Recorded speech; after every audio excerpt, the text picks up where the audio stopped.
gets the strap with game-changing death of, spoiler, tonight. Spoiler alert, this story includes major details about tonight's fatal episode of Power. Rest in peace, you tough bastard, declares Power's Joseph Sikora as the notoriously vicious Tommy Egan while he and Omari Hardwick's ghost look down at the bloodied and very dead body of the Curtis 50 Cent Jackson portrayed Kanan on the Starz drama Today. Playing the traditional Power card of making a major move in each season's 8th episode, tonight's a friend of the family saw the Courtney Kemp-created crime series go somewhere almost no one expected and yet precisely where the EP alluded it would with the knife-shooting death of the rap superstar's character. Put another way, and you can already watch the whole Friend episode on the Starz app now or catch it on the premium cabler now. Take a breath and count to 10 if you thought the confirmed exit of Andrew Lincoln's Rick Grimes from The Walking Dead in the AMC's series' upcoming 9th season was a game-changer. The killing of Kanan is at plus a narrative surge for Power that spotlights the show's big picture and eventually endgame, that Kemp has said she has mapped out. It is also a marquee moment for the era of peak TV where, to quote Kemp and 50, no one is safe and leads like Lincoln and big-ticket draws like Jackson are just as vulnerable as anyone else. A decade ago, EPs would have almost never even considered truly killing off the biggest name in their cast. Now, with truth and consequences unraveling for Ghost and gang, as for the survivors on TWD, it was clear that Kanan had to die for the Power to move to its own anticipated next level. On a practical level, the move makes sense for the increasingly busy 50 Cent, except for those inevitable flashback cameos as Kanan and the 3rd episode of Season 6 he is scheduled to direct. As Jackson noted online today, using his up the ante get the strap line. This ain't what family does, Sikora's often murderous Egan tells his lifelong friend Ghost near the end of the cold sweat and clenched-knuckled episode.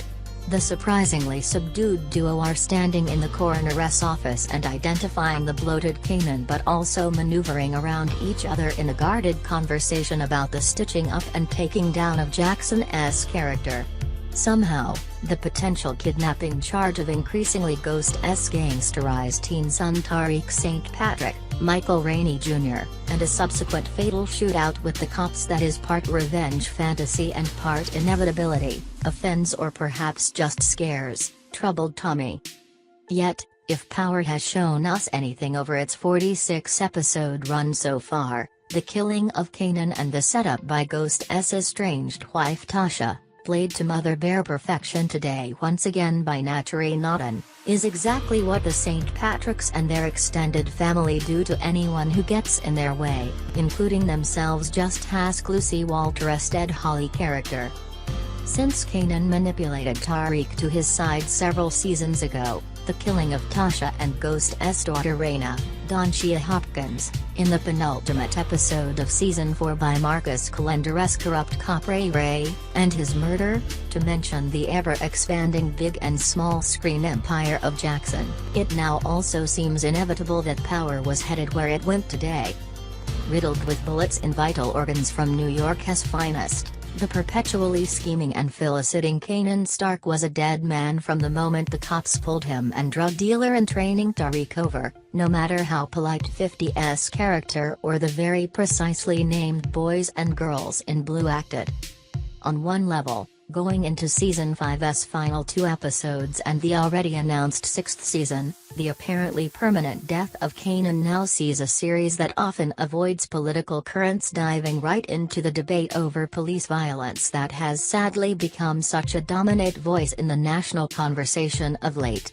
On another level, with all her witness and alibis lined up, Tasha may not have anticipated Rainey's character being in such harm's way as the guns started going off and Kanan tried to escape going back behind bars, but she planned to neutralize an enemy and she did. For a much-watched series that has stealthily actually long been about its female characters, the Kemp-devised Power hasn't as much shuffled the deck with the death of Kanan but hinted at the real game being played.